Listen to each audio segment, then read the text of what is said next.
Assalamualaikum warahmatullahi wabarakatuh.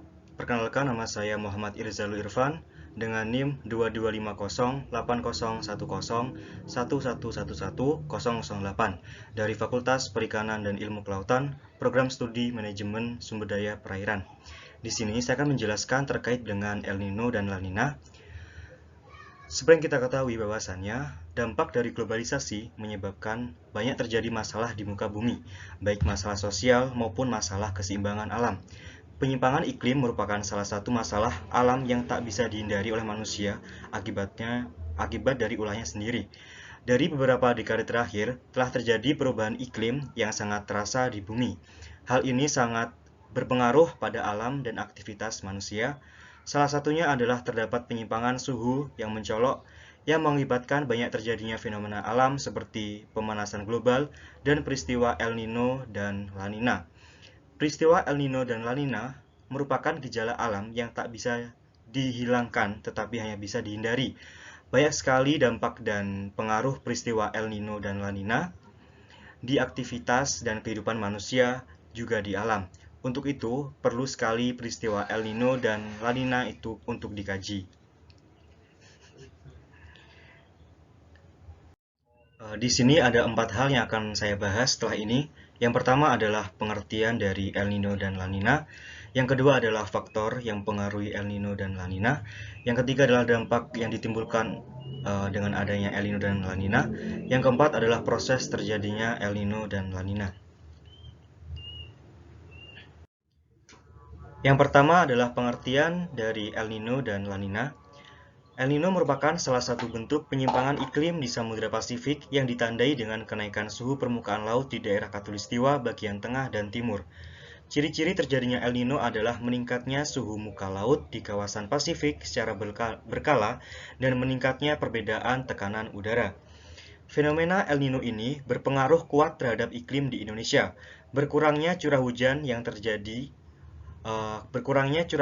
dan terjadinya kemarau panjang adalah dampak langsung yang bisa memicu masalah lain pada sektor pertanian seperti gagal panen dan melemahnya ketahanan pangan.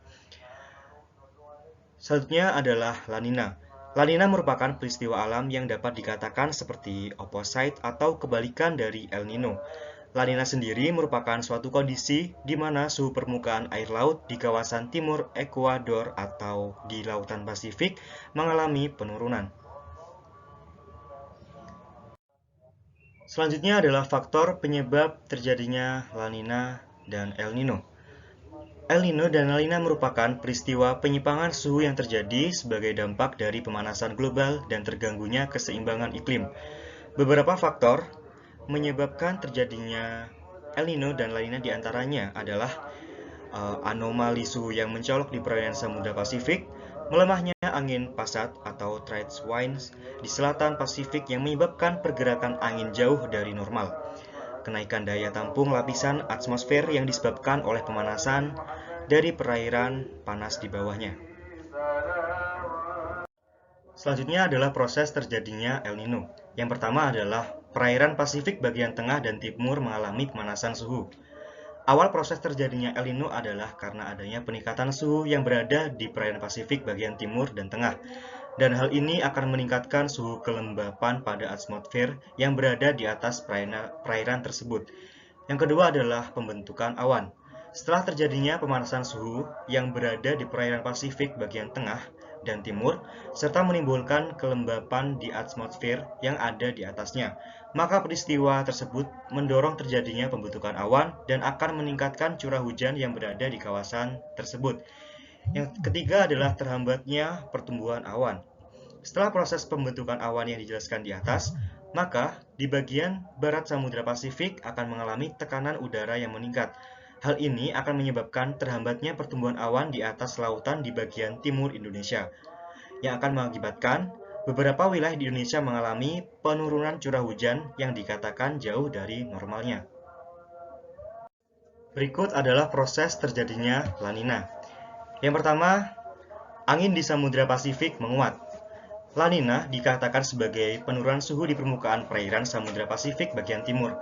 Pada saat yang demikian ini ada angin pasat timur yang bertiup dan menguat di sepanjang Samudra Pasifik.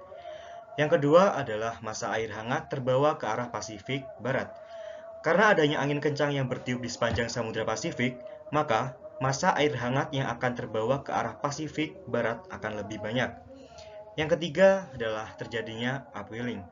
Karena ada massa air hangat yang terbawa ke Pasifik Barat berjumlah lebih banyak, maka hal ini mengakibatkan massa air dingin di Pasifik Timur bergerak ke atas kemudian menggantikan massa air hangat yang berpindah ke Pasifik Barat tersebut.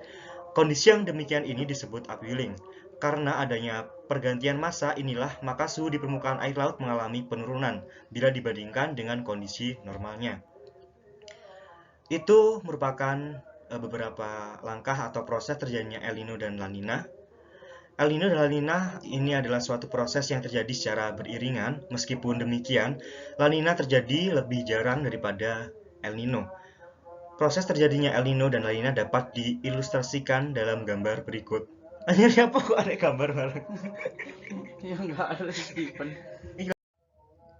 Yang terakhir adalah dampak dari El Nino dan La Nina. Dampak dari El Nino sendiri yang pertama adalah melemahnya angin pasat timur. Yang kedua, sirkulasi monsun turut melemah.